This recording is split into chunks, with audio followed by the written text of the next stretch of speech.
Has voter fatigue made the NBA MVP a complete joke? Nikola Jokic on paper is having one of the best NBA seasons we have ever seen, averaging 29.1 points, 12.8 rebounds, and 10.3 assists per game, which is nice, but even more impressive, Jokic's PER currently ranks 4th all time, his box score plus minus 4th all time, his win shares per 48 minutes 12th all time, but wait, who is 10th? Look at that, it's Shai Gilgeous-Alexander. Very interesting, because the 2025 MVP race has pretty much given us two hard conclusions with the season winding down. The first is that Shai is going to win. The betting markets have him as a big-time favorite. The media has been hyping him up as the winner, and despite foul merchant allegations, this was his 12th 40-point game this season, the most in the NBA. He's this year's MVP. Without hesitation, the MVP of the NBA. SGA was my MVP last year.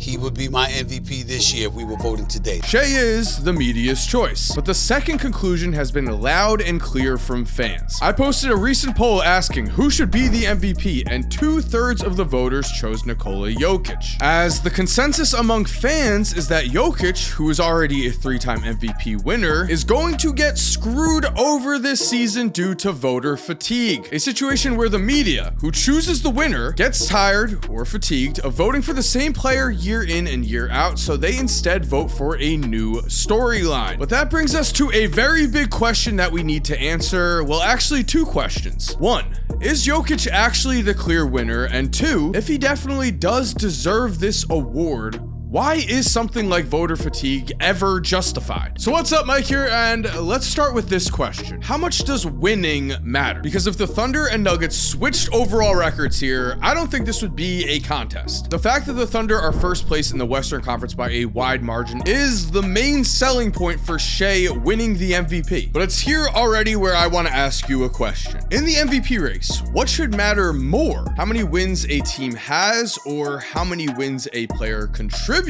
to his team? Because according to cleaningtheglass.com, with Jokic on the court, based on his contributions and his efficiency, the Nuggets play like a 64-win team when Jokic is playing and an 18-win team when he is not. You heard that right, 18 wins. In comparison, the Thunder play like a 72-win team when Shai is playing and a 58-win team when he's sitting. So Shai has led the Thunder to the best record in the NBA this season. And when he's playing, they're winning at a historic rate. 72-win teams would almost be the most in NBA history. But when he's sitting, 58 wins would still be a very high-level playoff team. In comparison, the Nuggets play like an elite team when Jokic is on the court, and when he's not on the court, they drop to one of the worst teams the NBA has ever seen. So if we're just going off of purely who is most valuable, which is what the V in MVP stands for, Jokic adds 46 wins to the Nuggets, while Shai adds 14 wins to the Thunder. For some of you, this might be enough, but I don't think it's that simple. I think we still need to compare other numbers here. So to see if Jokic is truly getting robbed in terms of pure stats, Nikola Jokic is averaging 29.1 points, 12.8 rebounds, and 10.3 assists per game with 1.8 steals and 0.7 blocks. Shai is averaging 33 points, 5 rebounds, 6.2 assists, 1.8 steals, and 1 block a game. The advantage obviously goes to Nikola Jokic here. The fact that he's averaging a triple-double as a center, I feel like is going extremely underrated this year. The only reason people are not going crazy about this is because Nikola Jokic has normalized this. However, I also want to make it clear here that these are two top-tier MVP candidates. In a lot of seasons, Shai or Jokic would be the MVP winner. Because when we look at the advanced numbers, I think Jokic has a slight advantage, but it's nothing crazy. Jokic has a slightly better PER, a slightly better true shooting percentage, slightly less win shares per 48 minutes, and Jokic does win in box score plus minus and VOR. So Jokic is winning on the stat sheet. And perhaps most importantly for his advanced numbers, to piggyback off of the wins he's added to the Nuggets, Denver is plus 17.4 points per 100 possessions when Jokic is on the court compared to off, and the Thunder are plus 11.9 points per 100 possessions when Shai is on the court compared to off. So just pure stats wise, Jokic does win, although again, it is very close. Shai is leading the NBA in scoring, but we can see why people are saying that the stats tell the story that Jokic should be the MVP winner again, and that voter fatigue is what's contributing to this. I will say, adding 46 wins to the Nuggets is a lot of wins. Denver is a title contender with Jokic, and they would be trying to draft Cooper Flagg without him. But I want to ask you right now, how much much should overall wins matter? How much should being first in the Western Conference matter? Also, I want to ask you, if you are enjoying this video, please subscribe and turn on post notifications only if you're enjoying the video. As for how much do wins matter? Because I personally do believe the amount of games a team wins is important. I don't think that's a controversial statement, but sometimes I think it gets lost in the shuffle. It is extremely difficult to be the guy on a team who wins the regular season conference championship. Night in and night out, everyone is coming for you and you have to perform. Stats matter, advanced stats matter, but ultimately the stat that matters the most is the number of wins you put in the wins column. And for a long time, the best player on the best team was how the MVP award was decided. Should history matter here? Because before 1981, the players voted on the MVP award, which led to a lot of biased voting. I'm sure we can understand why. Imagine if Draymond Green was the best player in the league. Would we expect every player to vote for him? Somehow, I doubt Jordan Poole is giving him the trophy. So for the 1981 season, the NBA changed the voting. Now it is a panel of sports writers and broadcasters, which is still imperfect, but it's what we're working with. And to make things difficult for no reason at all, the MVP criteria is purposely left vague, which in my opinion can only lead to inconsistency in the MVP award because voters do not have hard rules to look at when they are voting. Some might think the MVP is the best player in the league. Some might think it's the best guy in the best team. It's up to each individual voter in that specific season to make that decision, which has led to a lot of controversy in the past. It has also been said that voter fatigue cost Michael Jordan the 1993 and 1997 MVP awards. It's been said that voter fatigue cost LeBron James the 2011 MVP award, which went to Derrick Rose. What's important right now is that the original style of voting, since the media took over, would have made Shea an actual no-brainer decision this season. I say this because from 1981 to 2016, which is 36 seasons of voting, the MVP award came from a fourth place winner in their conference just once. That was 1982, Moses Malone. A winner from a third place team in that time period came just twice, 1988, Michael Jordan, and 2006, Steve Nash, and a player on a second place team won just 3 times. 2014, Kevin Durant, 2012, LeBron James, and 1994, Hakeem Olajuwon. The other 30 MVP award winners went to players who were either tied for first or just straight up first in their conference, which meant for a solid 36 years, there was pretty much criteria in place. If a player had an amazing season on the best team in their conference, they were almost guaranteed to win the award, which is what Shea is doing. However, since 2016, the rules have completely changed, as 2017 Russell Westbrook averaged the first triple-double for a season since Oscar Robertson in 1962, and that historic feat changed the way voting has worked since. Russell Westbrook averaged that triple-double on a Thunder team that was the 6th seed in the Western Conference, and now in the last 4 seasons, only one MVP award winner has come from a team that is at least tied for first in their conference, 2024 Nikola Jokic. In recent years, the award has become much more stat and analytics based. Again,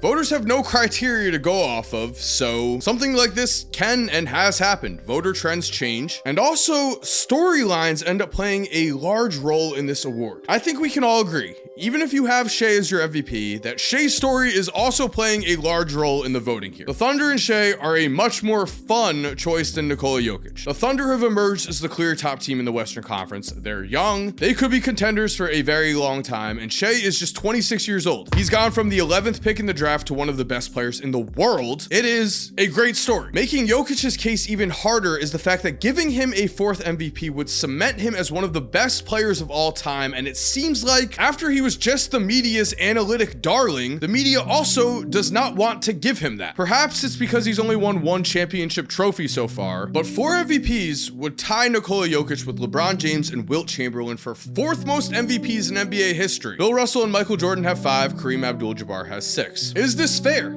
Of course not. Every season should just be its own thing. There should be no outside factors such as voter fatigue, or hey, if we give this guy another MVP, he suddenly has more trophies than both Bird and Magic. But there is a human element to this award, and this is what is happening, at least partly. Because to finish this off, we have to give credit to how Shea is ending this season. In his last 12 games, Shai Gilgeous-Alexander has played the best basketball of his season so far, averaging 36.3 points, 6.8 assists, and 5 rebounds per game. Jokic, meanwhile, meanwhile, has gone the opposite way. Jokic's scoring has decreased to 26.6 points, and he's also averaging 13.5 rebounds and 10.5 assists per game. So 12 games ago, I would have said this was a no-brainer. I would have said for sure Nikola Jokic deserves this award. For sure, the media is getting this wrong. But Shai, even playing for a team that has a nice cushion in the Western Conference, has not let up at all. He is playing incredible. And after this 12-game stretch, I no longer think this is a robbery type situation. I think we have two guys who deserve to win the NBA MVP, and we just have one trophy to give. If I was casting a vote, I still would pick Jokic because of the stat that says the Nuggets would be an 18-win team without him. That is just absolutely absurd. But after these final 12 games, if you're picking Shai,